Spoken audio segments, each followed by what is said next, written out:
பாத்ரூமில் ரொம்ப உப்பு கரையாக இருக்கா? அப்போ கண்டிப்பாக இந்த வீடியோ வந்து உங்களுக்கு ரொம்ப யூஸ்ஃபுல்லாக இருக்கும். இந்த டிப்பை நீங்கள் ஒரு வாட்டி ட்ரை பண்ணி பாருங்கள். அதுக்கப்புறம் நீங்கள் கடையிலேருந்து கெமிக்கல்ஸில் இருக்கக்கூடிய பொருளை வந்து வாங்க மாட்டீங்க. அது என்னன்னு தெரிஞ்சுக்க வீடியோவை ஸ்கிப் பண்ணாமல் ஃபுல்லாக பாருங்கள். Hi friends, welcome back to our channel. எல்லோரும் எப்படி இருக்கீங்க? கண்டிப்பாக நல்லா இருப்பீங்கன்னு நம்புகிறேன். இன்றைக்கி நம்ம சேனலில் டே டு டே லைஃப்பில் எல்லாருக்குமே ரொம்ப யூஸ்ஃபுல்லாக இருக்கக்கூடிய கிச்சன் டிப்ஸ் அண்ட் ட்ரிக்ஸ் தான் ஷேர் பண்ணியிருக்கேன். ஸோ வீடியோவை ஸ்கிப் பண்ணாமல் ஃபுல்லாக பாருங்கள். அதுக்கு முன்னாடி நீங்கள் இப்போ தான் நம்ம சேனலில் ஃபஸ்ட் டைம் பார்க்குறீங்கன்னா இப்போவே சப்ஸ்கிரைப் பண்ணிக்கோங்க. கூட இருக்க பெல் சிம்மில் கிளிக் பண்ணிக்கோங்க. இப்போ வாங்க வீடியோக்குள்ளே போகலாம். ஃபஸ்ட் டிப் என்னென்னு பார்க்கலாம். இந்த மாதிரி நெயில் கட்டர்ஸ் நம்ம யூஸ் பண்ணுவோம். நெயில் கட் பண்ணும்போது அது வந்து பார்த்திங்கன்னா எக்ரி அங்கங்கே போய் விழுந்துடும். ஸோ அதுக்கான ஒரு சின்ன டிப் என்னன்னு பார்க்கலாம். நீங்கள் யூஸ் பண்ணுற செலோ டேப் இருந்துச்சுன்னா எடுத்துக்கோங்க. இப்போ இந்த செலோ டேப்பை வந்து இந்த நெயில் கட்டர்ஸ் கார்னரில் வந்து இந்த மாதிரி நீங்கள் ஒட்டி விட்டுக்கோங்க. இந்த மாதிரி 2 சைடு கார்னர்லேயும் வந்து செலோ டேப்பை வந்து நீங்கள் எடுத்து ஒட்டி விட்டுக்கலாம்.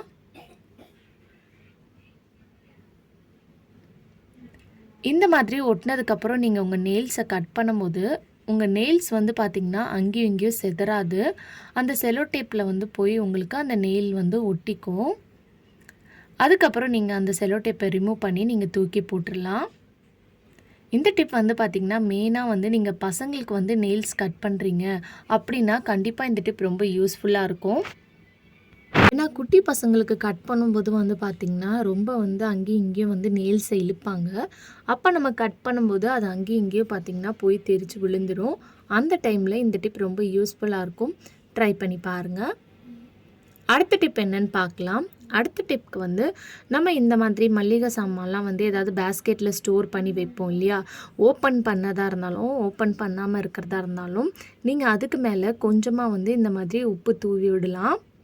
இந்த மாதிரி தூவி விட்டுட்டு நீங்கள் அந்த பாக்ஸை வந்து ஸ்டோர் பண்ணி வைக்கும் போது உங்களுக்கு வந்து நமுத்து போகாமல் இருக்கும். கண்டிப்பாக ட்ரை பண்ணி பாருங்கள். அடுத்த டிப் என்னென்னு பார்த்தீங்கன்னா, நம்ம சில பென்ஸ்லாம் வந்து எழுதுவோம். அதில் ரீஃபில் இருக்கும். பட் ஆனால் உங்களுக்கு வந்து பார்த்திங்கன்னா எழுதும் போது அந்த இங்க் வந்து வராது. அதுக்கு வந்து கொஞ்சமாக ஒரு கிளாஸில் தண்ணி எடுத்துகிட்டு அதில் இந்த பென்னை வந்து ஒரு 5 நிமிஷம் போட்டு விட்டுருங்க. 5 நிமிஷத்துக்கு அப்புறம் நீங்கள் எடுத்து எழுதி பார்த்தீங்கன்னா உங்களுக்கு நல்லா வந்து அந்த இங்க் வந்து பார்த்திங்கன்னா வரும். ஸோ கண்டிப்பாக இந்த டிப் சிம்பிளாக இருந்தாலும் யூஸ்ஃபுல்லாக இருக்கும். ட்ரை பண்ணி பாருங்கள். அடுத்த டிப்க்கு நான் சோப் தான் எடுத்திருக்கேன். இப்போ இந்த சோப்போட பேக் சைடில் நம்ம வீட்டில் வாட்டர் பாட்டில் கேப்ஸ் இருக்கும் பாருங்கள், அதை நல்லா ப்ரெஸ் பண்ணி இந்த மாதிரி அமுக்கி விட்டுருங்க. இதை வந்து நீங்கள் ஒரு ஸ்டாண்டாக வந்து இப்படி வச்சுக்கலாம். கிச்சனில் நம்ம ஹேண்ட் வாஷ் பண்ணணும்னு நினச்சிங்கன்னா நீங்கள் இந்த மாதிரி ஸ்டோர் பண்ணி வைக்கும்போது உங்களுக்கு கீழே வந்து பார்த்திங்கன்னா இது ஒரு ஸ்டாண்ட் மாதிரி இருக்கும். அதே மாதிரி இந்த கேப்பை பிடிச்சி நீங்கள் தேய்க்கிறதுக்கும் உங்களுக்கு வந்து ரொம்ப யூஸ்ஃபுல்லாக இருக்கும். சோப்பும் வந்து பார்த்திங்கன்னா நம்ம அப்படியே வச்சிட்டோன்னா ஒரு மாதிரி கொல கொலன்னு ஆயிரும். இந்த மாதிரி இருக்கும்போது அந்த தண்ணிலாம் வந்து பார்த்திங்கன்னா உங்களுக்கு லீக் ஆகி தனியாக போயிடும். அது மட்டும் இல்லாமல் உங்களுக்கு எடுத்து யூஸ் பண்ணுறதுக்கும் வந்து பார்த்திங்கன்னா ஈஸியாக இருக்கும். நீங்கள் சிங்க் பக்கத்தில் இப்படியே வச்சிட்டிங்கன்னா நீங்கள் எடுத்து ஹேண்ட் வாஷ் பண்ணுறதுக்கு ஈஸியாக இருக்கும். ட்ரை பண்ணி பாருங்கள். அடுத்த டிப்க்கு நம்ம யூஸ் பண்ணாத பிளாஸ்டிக் பவுல் ஏதாவது இருந்தால் எடுத்துக்கோங்க. இதில் வந்து நீங்கள் யூஸ் பண்ணாத மாத்திரை இருக்கும் பாருங்கள், எக்ஸ்பீரியான மாத்திரை, அதை வந்து கொஞ்சமாக பவுட்ரு பண்ணி சேர்த்துக்கோங்க. இது கூட வந்து பேக்கிங் சோடா வந்து நான் சேர்த்துக்கிறேன். இந்த பேக்கிங் சோடா வந்து பார்த்திங்கன்னா க்ளீனிங் பர்பஸ்க்கு ரொம்பவே யூஸ்ஃபுல்லாக இருக்கும். இது கூட வந்து நம்ம பவுடர் டிட்டர்ஜென்ட் இருக்கும்ல, துணிக்கெலாம் வாஷ் பண்ணுறதுக்கு யூஸ் பண்ணுவோம் பாருங்கள், அதை வந்து ஒரு 2 to 3 ஸ்பூன் அளவுக்கு சேர்த்துக்கோங்க.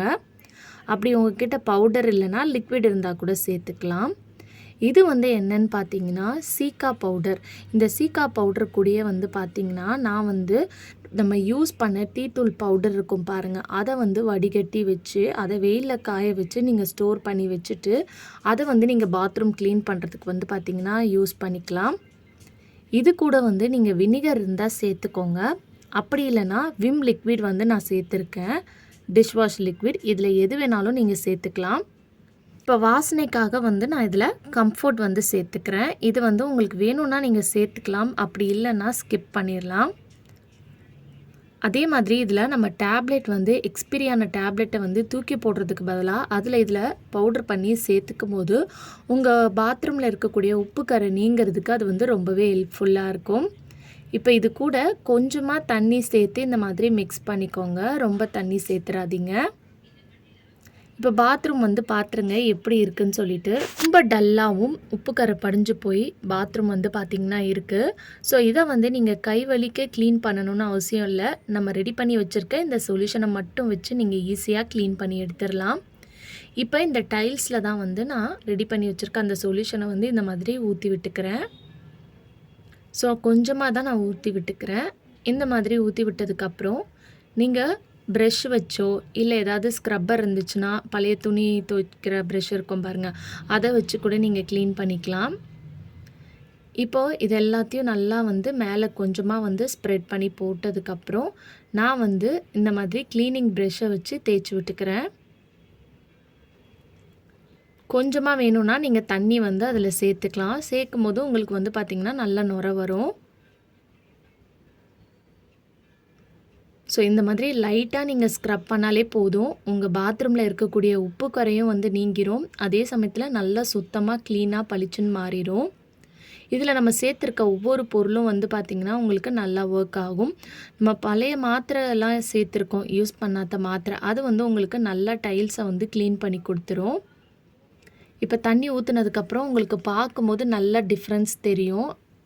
ஸோ நம்ம க்ளீன் பண்ண இடம் வந்து எந்த அளவுக்கு நல்லா புதுசு மாதிரி இருக்குதுன்னு சொல்லிட்டு உங்களுக்கு பார்க்கும்போதே தெரியும். இப்போ கீழே வந்து பார்த்திங்கன்னா அழுக்காக கரையாக இருக்குது. ஏன்னா நம்ம அந்த இடத்துல வந்து இன்னும் நம்ம இந்த சொல்யூஷனை ஊற்றி க்ளீன் பண்ணலை. இதில் வந்து நம்ம பேக்கிங் சோடா சேர்த்துருக்கோம். அது மட்டும் இல்லாமல் சீக்கா பவுட்ரு சேர்த்துருக்கோம். இதெல்லாம் சேர்த்துருக்கனால உங்களுக்கு நல்லா பாத்ரூம் வந்து ஈஸியாக க்ளீன் பண்ணுறதுக்கு ரொம்பவே ஹெல்ப்ஃபுல்லாக இருக்கும். இப்போ கீழே இருக்கிற டைல்ஸ்லேயும் வந்து நான் கொஞ்சமாக சேர்த்துக்கிறேன். சேர்த்துட்டு இந்த மாதிரி லைட்டாக ப்ரெஷ்ஷை வச்சு தேய்ச்சி விட்டுக்கிறேன்.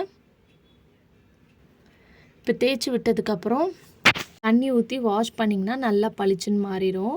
ஸோ ஒரு சைடு க்ளீன் பண்ண இடமும் க்ளீன் பண்ணாத இடம் உங்களுக்கு பார்க்கும்போதே நல்லா டிஃப்ரென்ஸ் தெரியும். உப்பு கரையாக இருக்கும். ரொம்பலாம் கூட நீங்கள் ஹார்டாக வந்து ஸ்ட்ரெயின் பண்ணி தேய்க்கணுன்னு அவசியம் இல்லை. இந்த டைல்ஸ் கலரே வந்து பார்த்திங்கன்னா டல்லாக தான் இருக்குது. ஸோ அதனால கூட உங்களுக்கு பார்க்குறதுக்கு வந்து டல்லாக தெரியலாம். பட் நேரில் பார்க்கும்போது உங்களுக்கு நல்லா வந்து பார்த்திங்கன்னா உப்பு கரெல்லாம் உங்களுக்கு நீங்கிருச்சு. ஸோ கண்டிப்பாக இந்த டிப்பை ஒரு வாட்டியாவது நீங்கள் ட்ரை பண்ணி பாருங்கள். வேஸ்ட்டாக தூக்கி போடக்கூடிய மாத்திரையை வந்து இந்த மாதிரி நீங்கள் க்ளீன் பண்ணுற பவுடர் கூட எந்த ஒரு சொல்யூஷன் நீங்கள் ரெடி பண்ணாலும் அதில் போட்டு சேர்த்து நீங்கள் க்ளீன் பண்ணும்போது உங்கள் பாத்ரூம் நல்லா வந்து பார்த்திங்கன்னா க்ளீனாக பளிச்சுன்னு மாறிடும். அது மட்டும் இல்லாமல் இதில் நம்ம சீக்கா சேர்த்துருக்கோம். அதே மாதிரி கம்ஃபோர்ட் சேர்த்துருக்கனால உங்களுக்கு பாத்ரூமில் நல்ல ஒரு வாசனை பார்த்திங்கன்னா இருந்துக்கிட்டே இருக்கும். பாத்ரூமில் ரொம்ப உப்பு கரையாக இருக்குன்னா கண்டிப்பாக இந்த டிப்பை வந்து ஒரு வாட்டியாவது ட்ரை பண்ணி பாருங்கள். ரொம்ப யூஸ்ஃபுல்லாக இருக்கும். கடையிலேருந்து கெமிக்கலில் இருக்கக்கூடிய பொருள் வாங்குறதுக்கு பதிலாக வீட்டில் இருக்கக்கூடிய பொருளை வச்சு நம்மளே ரெடி பண்ணி பார்க்கலாம். கண்டிப்பாக ட்ரை பண்ணி பாருங்கள். இந்த வீடியோ பிடிச்சிருந்துச்சுன்னா லைக் பண்ணுங்கள், ஷேர் பண்ணுங்கள், கமெண்ட் பண்ணுங்கள், சப்ஸ்கிரைப் பண்ணிக்கோங்க. தேங்க்யூ ஃபார் வாட்சிங்.